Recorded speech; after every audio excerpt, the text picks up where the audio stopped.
जय जिनेन, मैं जैनी धार्मिक पाठशाला में आप सभी का स्वागत करती हूँ।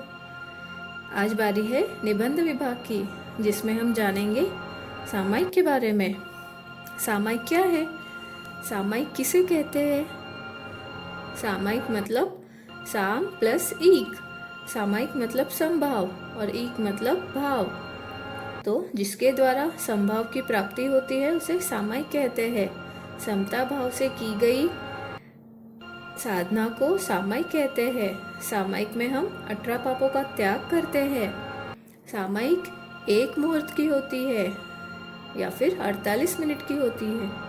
सामायिक में सावध योगों का भी त्याग किया जाता है। सामायिक में बैठे साधक को मन से बुरा नहीं सोचना चाहिए, वचन से बुरा नहीं बोलना चाहिए और काया से बुरा नहीं करना चाहिए। इन तीनों योगों को सावध योग कहते हैं। सांसारिक योगों को त्याग कर भगवान की, परमात्मा की भक्ति में ध्यान करना ही सामायिक कहलाता है। सामायिक के लिए कुछ उपयुक्त साधन है जो इस प्रकार है। पहला है पूंजनी, दूसरा है आसन, तीसरा है मोहपत्ती, चौथा है माला, पांचवा है चोलपट्टा, छठा है धार्मिक किताबें और सातवां है ठवनी। पहला उपयुक्त साधन है पूंजनी। अब सामायिक करते हुए पूंजनी की जरूरत क्यों पड़ती है?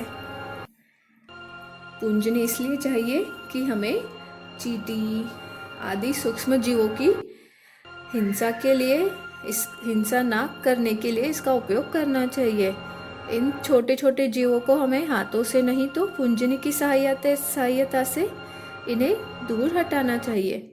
यह उन आदि कोमल चीज़ों से बनी हुई होती है, ऊन या फिर सॉफ्ट कपड़े से। श्रावक की पूंजनी बड़ी तथा श्राविकाएं की पूंजनी छोटी होती है। सामायिक करते समय पूंजनी हमें अवश्य साथ में रखनी चाहिए।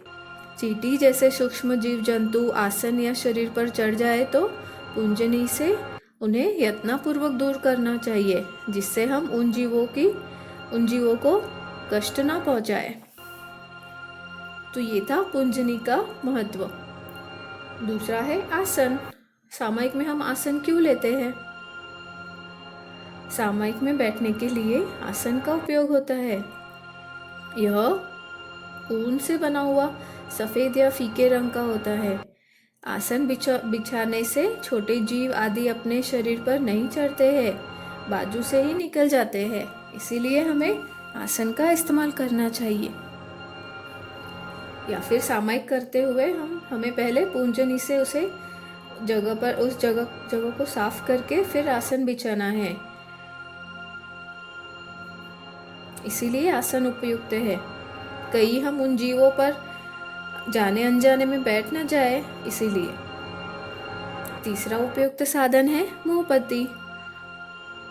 जैनी मोहपत्ती का इस्तेमाल क्यों करते हैं? मोहपत्ती एक जैनियों की पहचान है।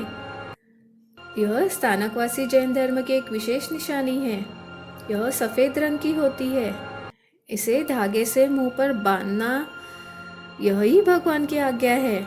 इससे वायुकाय जीवों की रक्षा होती है और शास्त्र आदि धार्मिक किताबें पढ़ते हुए उन पर थूक भी नहीं गिरता है। तो इसीलिए हमेशा हमें मोहपत्ती का इस्तेमाल करना चाहिए सामायिक करते हुए। चौथा उपयुक्त साधन है माला। माला क्यों इस्तेमाल करनी चाहिए? जाप करते हुए, मंत्र उच्चारण करते हुए, मंत्र का जाप अनुष्ठान करने के माला के लिए काम आती है माला। इसमें 108 मणि होते हैं, पंचपरमेष्ठी के 108 गुण बताती है। मन शांति के लिए भी माला फेरते हैं, तो सामायिक में एक माला अवश्य फेरे। पांचवा उपयुक्त साधन है चोलपट्टा। सामायिक में भाई सफेद चद्दर और सफेद चोलपट्टा पहनते हैं। जैसे आप लोग स्कूल में यूनिफॉर्म पहनते हैं, वैसे ही भाइयों के लिए सामायिक करने के लिए एक यूनिफॉर्म बताया गया है, गणवेश बताया गया है। गणवेश युक्त सामायिक श्रेष्ठ एवं लाभदायी होती है।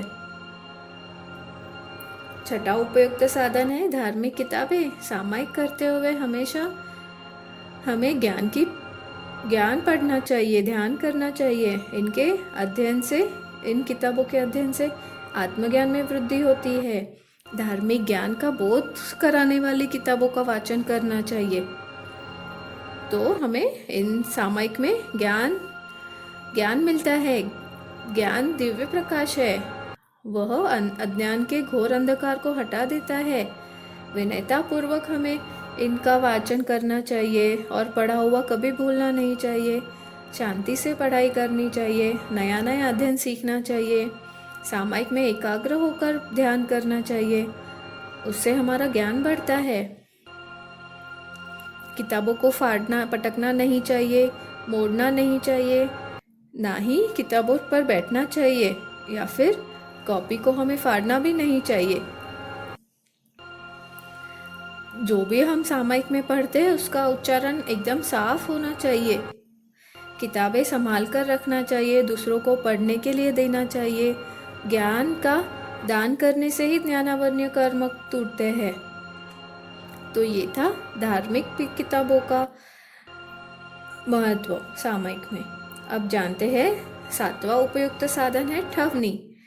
ठवनी माने लकड़ी का स्टैंड, जिसे हम ठवनी कहते हैं। किताब रखने का एक साधन है, उसे ठवनी कहते हैं।